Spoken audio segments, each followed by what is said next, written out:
So we're gonna go ahead and get started. So with that, Alina, would you call the roll? Young. Yes. Schaefer. Allen. Arbogast. Here. Bunting. Present. Fannin. Yep. Holt. Yes. Ingalls. Here. Kestner. Yeah. Steichen. Present. Okay, and you've all seen the agenda, I hope. So ask for a motion to approve. Fannin and Ingalls. Any discussion? All those in favor, aye. Okay, I hope you've taken a look at the minutes. I will move it. Second. Bunning and who second? Fannin. Any discussion? All those in favor? Aye. Any opposed? Okay, business to come before the committee. Home health care petition, senior citizen social services tax referendum. Lena, you wanna take that, or? Sure, I can start and then you can jump in whenever. I passed out with your draft of the county board agenda, this sheet here, and on the top, do you need extra copies? Need to pass one down for John. And Marie. Yeah, you can use it. Oh, I can read it. Cheat, thanks. You can cheat on me. One more time, Darrell. So on the very top of that sheet is, the petition for advisory referendum that was submitted to the county clerk's office by the citizens. This question has been certified and will be placed on the ballot in the November election.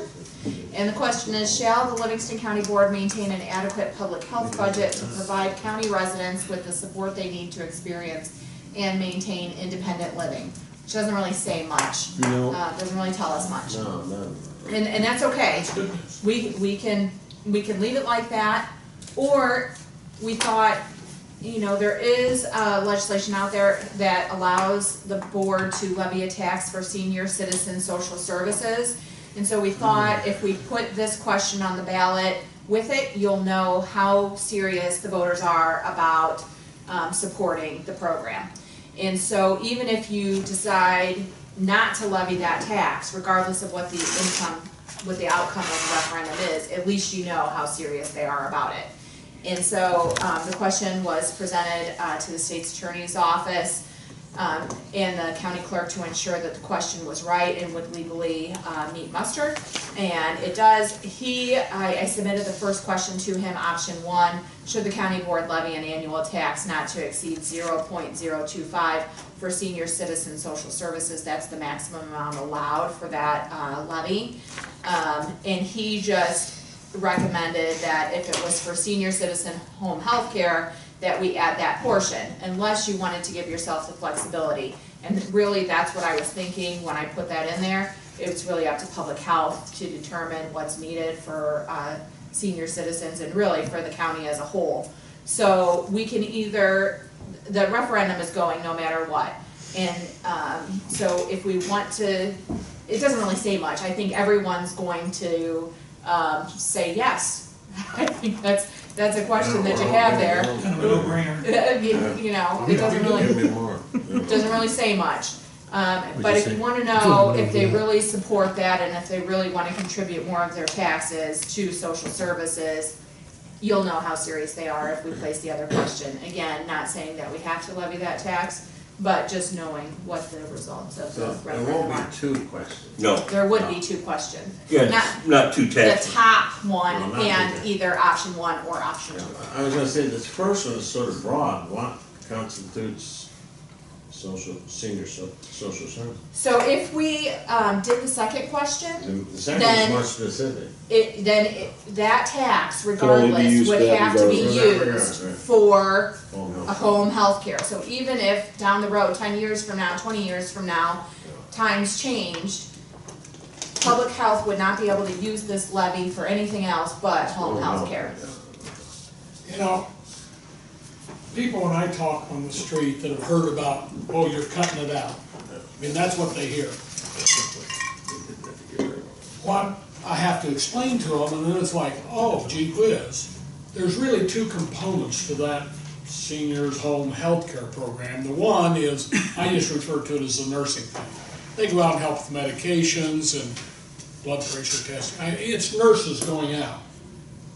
The other component is this, for a better term, housekeeping duties. They're going out and help clean the house, maybe wash the dishes.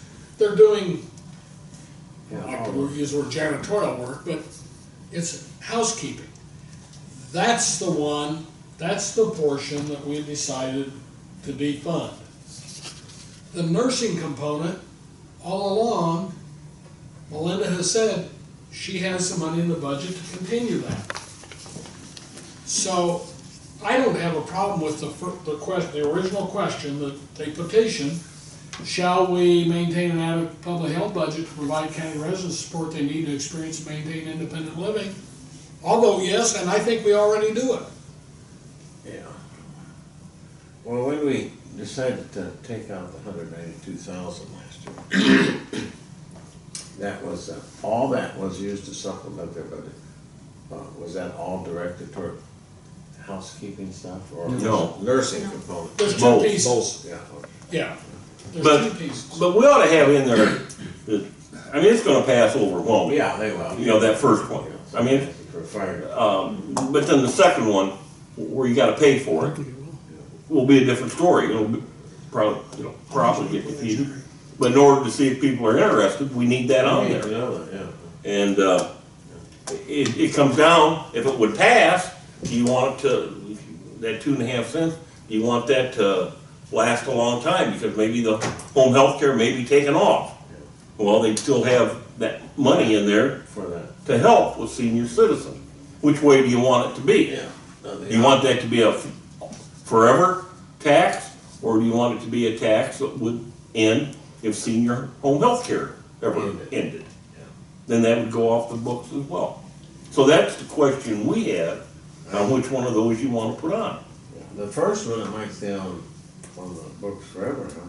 Yeah, it And the was, second one, if that, the board system or home healthcare system, then that's done. well, Tim Schaefer, you know, I mean, I agree with most of what Tim says, you know, and Tim's big thing is, hey, you don't know in the present or in the future what's gonna happen with any of these programs.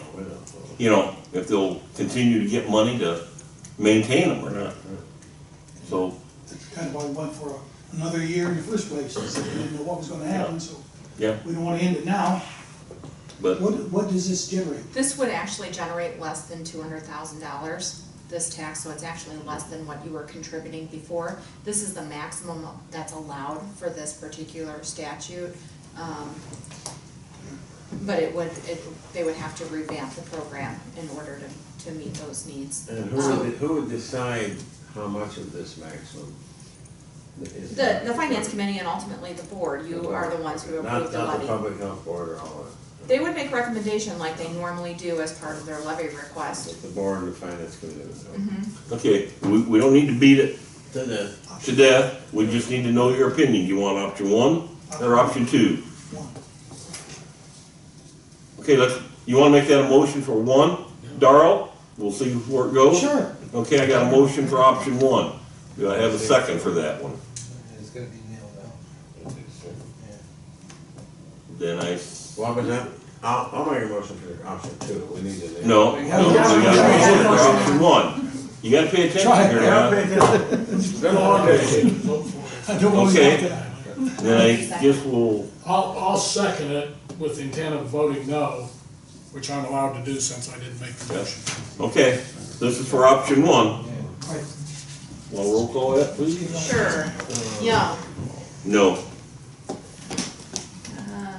Arbogast. No. Bunting. No. Bannon. Nope. Holt. Yes. Ingalls. No. Kestner. No. Station. No. Okay. Okay, anybody wanna make a motion for option 2? I motion for option. Bunting, Arbogast, discussion? Roll call again, please. Young. Yes? Arbogast. Yes. Bunting. Yes. Bannon. Yes. Holt. Yes. Ingalls. Yes. Kestner. Yes. Station. Kessler. I already did say that. Yeah, I got Kestner, I'm waiting on Station. That Livingston County in, see with the legislators. I met, thanks to Jason, I had a chance to meet Farm Bureau, had a presentation with Senator Kinzinger, and I mentioned to him about that program, and he said, well, I'm sure we're gonna try to see you out there, and he said, I'm sure there'll be a lot of them that will.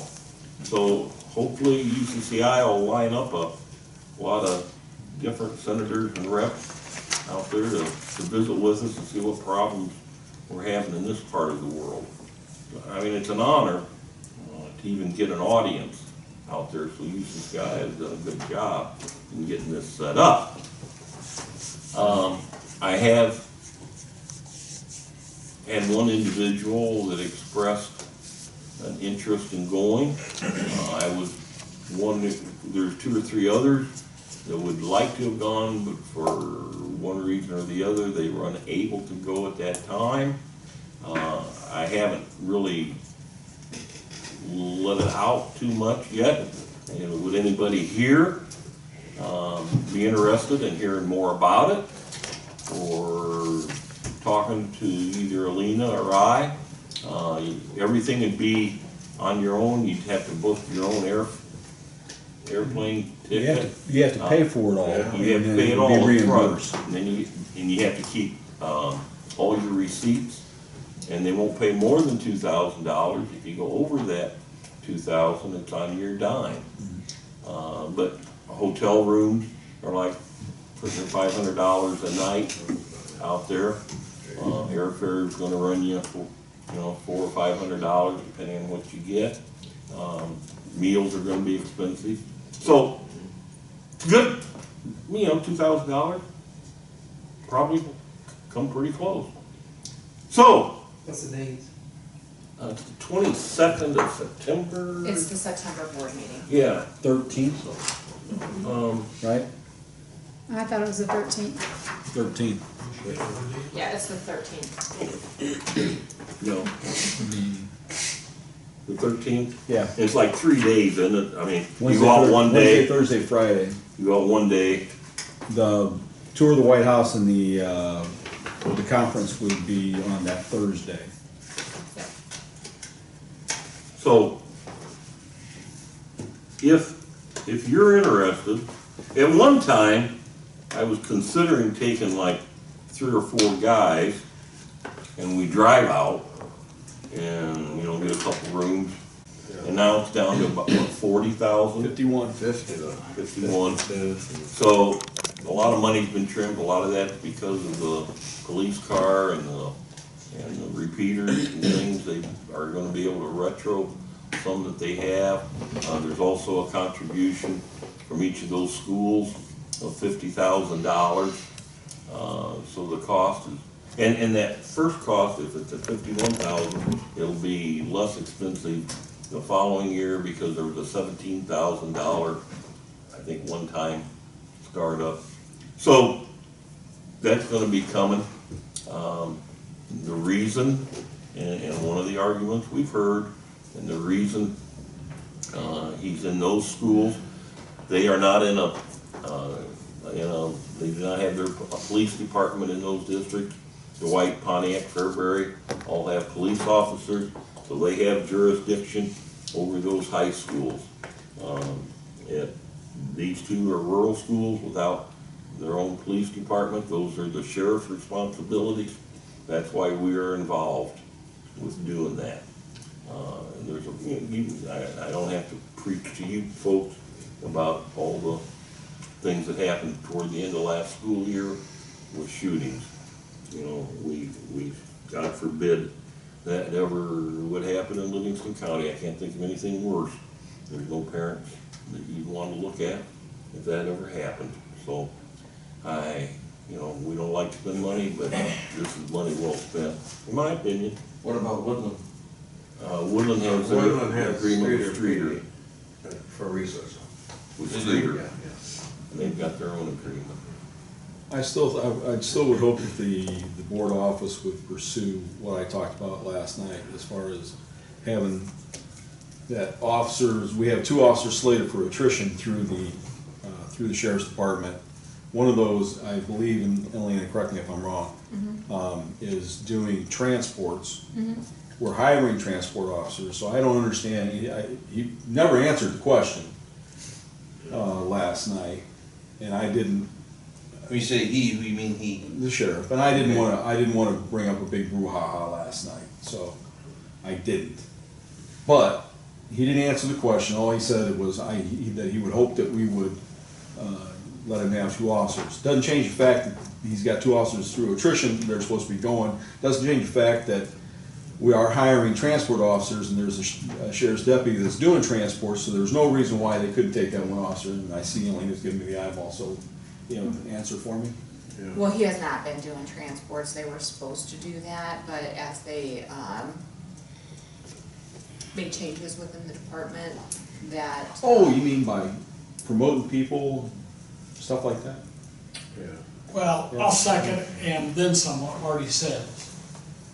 The sheriff wouldn't answer the question, didn't answer the question, he danced around the question, it was obvious.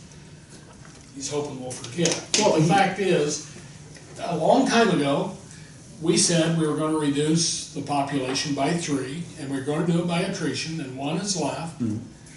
And I didn't wanna ask the question, because I guess it's a little technical.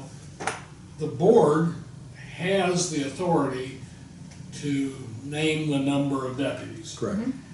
Does the number we have on file now, is it 2 less, does it account for that attrition? We have, the number that's been approved for them is 25, we have 27 deputies. Okay, so I guess what I wanna get at is, Actually budgeted in the miscellaneous account.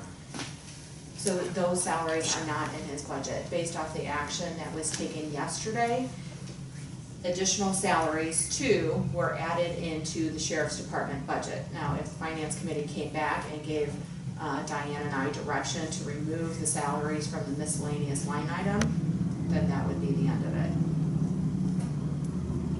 Or 1. all I wanna make sure of is when the 2 that are going due to attrition don't just get rehired, because that's happened in the past. So if you're saying it's okay to hire 2 now for this, and then you still wanna leave 2 on attrition, then we'll just leave it the way it is. Those salaries will stay in the miscellaneous line item, and as they leave, they won't be replaced. I think that's what we're talking about. Okay, that's fine. As long as, I don't care where they are or how we, I thought you were saying that you didn't want to hire new officers now. no. Okay, I got it now. I understood. You want to- I'll say, can't do that. I knew that I was hearing it from Marty, but I got it. I'm willing to meet halfway and say at least 1. You're saying transfer 2 people to the school, and that is the attrition. That's Saying 1. right. And I would meet him halfway and say, okay, move 1 and we'll hire 1. He's moving them anyway. I agree with Oh, that. it's gonna be done, and Well, but. what I don't like about the situation is, never mind. John, did you have something you wanted to add? Well, to add to that, I agree with Marty on they should be done, take care of the attrition slots, move them over, not hire new. If we have the policy of, we want 2 less officers, this is a perfect chance to get that done Right. by getting the attrition over with. Can we legally do that though? I think so, yeah. But then the other thing is, my other big concern is, if the school program starts, that's 2 full-time deputies pretty much. They're never going away, never ever. You know how the unions work, you know how all this Yes. works, you know how the attrition You are works. correct. So if the schools decide to stop funding this, we're still stuck with them and we can't get rid of them. Yeah, I asked So that question. this is already. not the appropriate. There- County's costs going up because of salary increases. I think there ought to be some kind of language in those intergovernmental agreements that bumps that, Based on CPI or based on, based on salary increases. If we give them 2%, then it goes up 2%. Yeah. And I was adamantly opposed to this whole thing because I'm paying taxes in Pontiac for a PD, in District 90 for a school, and now I'm paying taxes to put officers somewhere else. The reason I used And the senior citizens home healthcare program possibly. Yeah, You feel it going? but I may qualify. Sure, slipping away. But the reasoning I use is with the new numbers, by not buying new cars, using older cars and all that, it comes down to our share of the cost, if you will, is about 75%. And we're gonna, no, 25%. Right. And we're gonna get 25% usage during the summer. In other words, the school's picking up about 75% of the cost.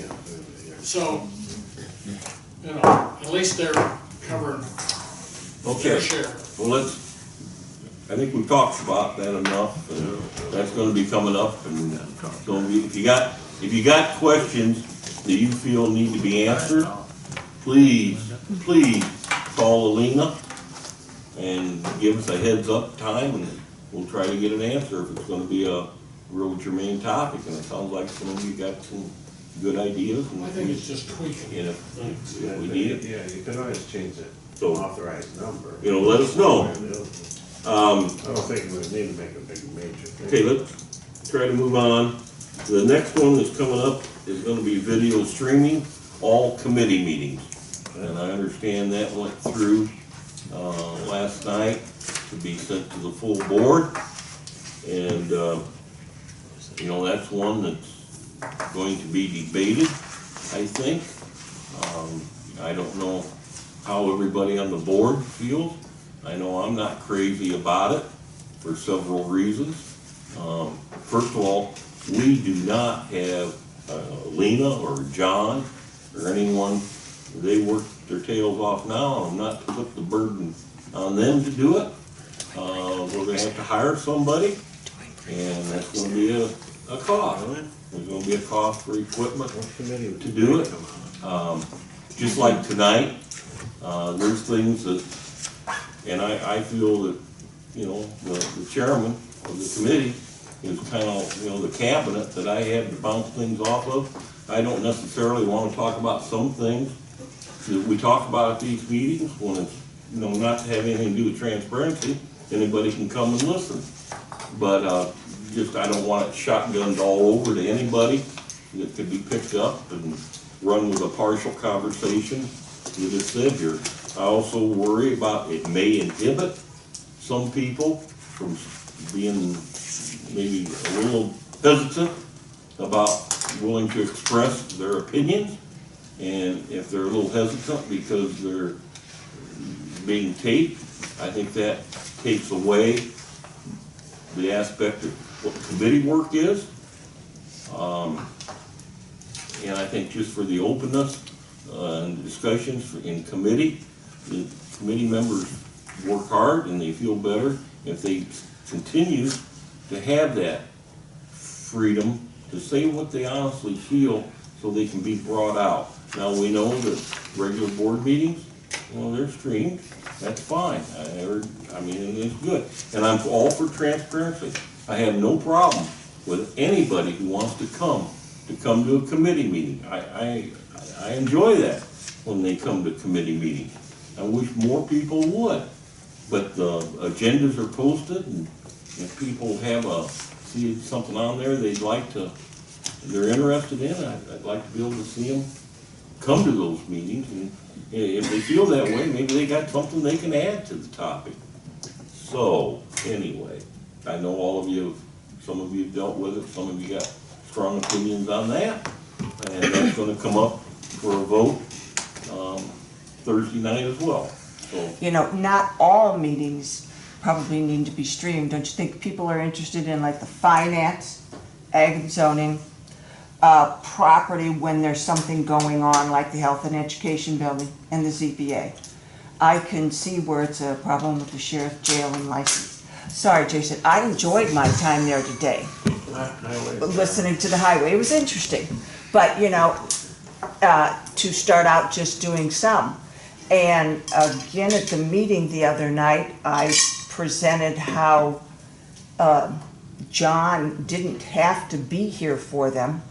And then I went out and contacted people, and some people would donate some money to have some of the the camera purchased, the wiring done. And so Mrs. Sear had brought that up,